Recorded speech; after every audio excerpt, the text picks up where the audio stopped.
የቀራቸው እንግዲህ ኤፍሬምን ከሩቲ ማራቅ ነበረ ሀሳባቸው። እንግዲህ የሩቲ አክስት ከዚህ በኋላ አንተ ከነሱ ህይወት ውጣ፣ የራስ ህይወት ኑር። እኔና ዴቭ ገብተንበታል። እኔና ዴቭ እንጨርሳለን። ከእናት ከአባት ጋር ተመካክረን ከሽማግሌዎቹ ጋር ተመካክረን ሽማግሌ ገብቶበት ነገሮችን እናስካክላለን። አንተ ደግሞ እስቲ ከዚህ ውጣ እስቲ እንያቸው ብላለች። እና አንቺ ማለት ነው ኤፍሬም እኮ ከመጀመሪያ ጀምሮ በጥሩ በመጥፎም በሁሉ ነገር ከሩትዬ ጎን ነበር። ከጎኗ ያራቀው ያልተቀየረባት ያልተለወጠባት ጊዜ ሲቀያይራቸው ሁላቸውም ከእጇ በልተው ስርቋት እኮ ስክዷት እኮ እሱ ከጎኗ ነበር። ከጎኗ ያራቀው እሱ ብቻ ነበር። እና አሁን ደግሞ እሱን እንግዲህ ከሷ ልታርቋ እሷን ብቻው ልታስቀሯት ነው የፈለጋችሁ ሁላችሁም ሀሳባችሁ ማለት ነው። ኤፍሬም ደግሞ ከጎኗ መራቅ የለበትም። ምክንያቱም ብዙ ዋጋ ከፍሏል፣ እውነቱን በመናገር ማለት ነው። ብዙ ተሰድቧል፣ ብዙ ተዘግዝቋል።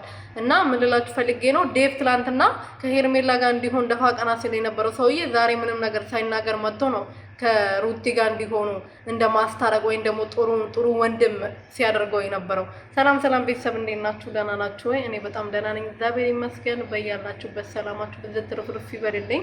ለዚህ ቤት ለዚህ ቻናል አዲስ የሆናችሁ ሰብስክራይብ፣ ሼር፣ ላይክ እያደረጋችሁ ቤተሰብ ሆኑልኝ ማለት ነው የኔ ወርቆች። እንግዲህ ዛሬ የሩታ አክስትና ገኒና የኤፋዬ መጥቷል። ኤፍሬምን ከዚህ ህይወት ውጣ ስትለው እንግዲህ እንዴ እኔ እኮ እንደማንም ሰው አይደለሁም፣ እናንተ ትንሽ ለሰው አይምሮ አትጨነቁም ወይ?